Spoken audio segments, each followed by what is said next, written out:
Hey everybody, it's now time for my part one short narration intro review of Street Fighter 2, the anime movie, the iconic anime movie, and one of the first major pictures based upon a video game, and also one of the more influential. I consider this the most influential. Most video game animes and cartoons try to emulate and replicate the success of this movie right here. And I see its influences in modern things, and I consider this one of the most important works of animation in the 90s, alongside the X-Men, the animated series, and the Batman, the animated series. It started it all for animation in the 90s. Yeah. Between this and the Van Damme movie that came out within the same year, this was the real Street Fighter. I still love and enjoy the Van Damme movie, but this was the Street Fighter. While this changed several things, it altered several things, which I did like. This was truer to the characters, truer to the storyline and mythos of Street Fighter. Street Fighter.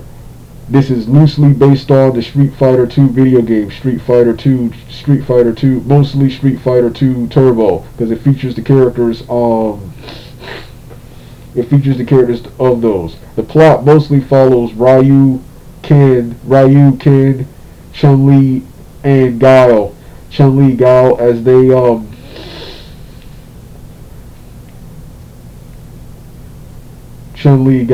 do battle with Bison for his or her own reasons.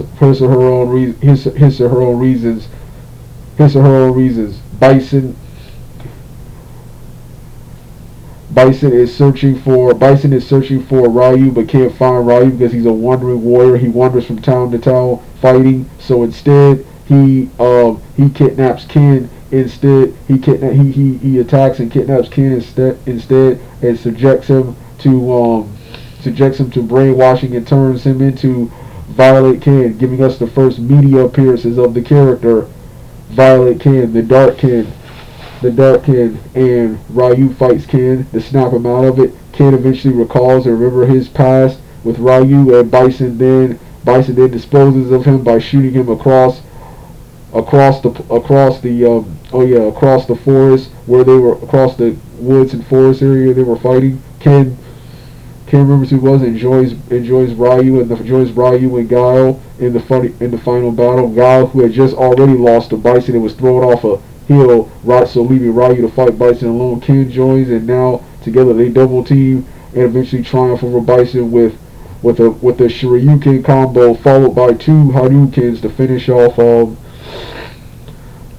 Bison. Like I said, the storyline mostly features those characters, with other characters like E Honda, Balrog, Sagat,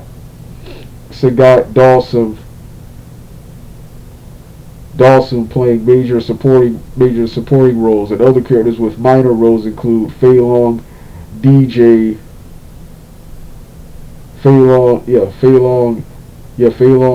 DJ, and the worst would be Zangief and Blanca.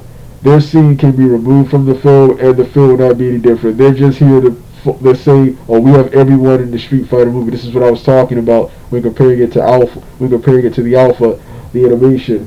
Several characters are here, but the plot only features really 4. This is one thing the animated series did better too. They managed to make a series worth. Since they had 26 episodes, they managed to find a script that accommodates all the Street Fighters that were introduced at the time, even from other spin-off franchises like Final Fight.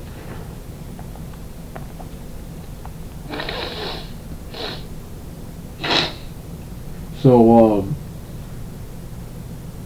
yeah, the only thing I hate about this, and I didn't mention this in the narration review of Alpha, but this sets up a sequel, but there was never really any sequel.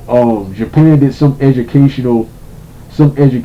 short educational film, which is set after the film, so at least we know things ending on a good note after what happened to Ryu at the end, with Bison trying to run him over and Bison kicking the car. But there was never any follow-up or sequel. The later produced Victory has nothing to do with this, despite being from the same creators.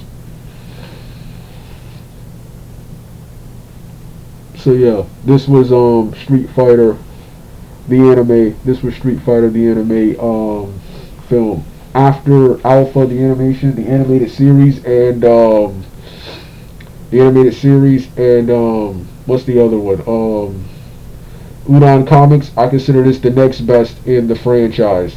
The next best in the franchise, and by like both the English and Japanese version, the Japanese version is vastly superior in how this movie was meant to be watched.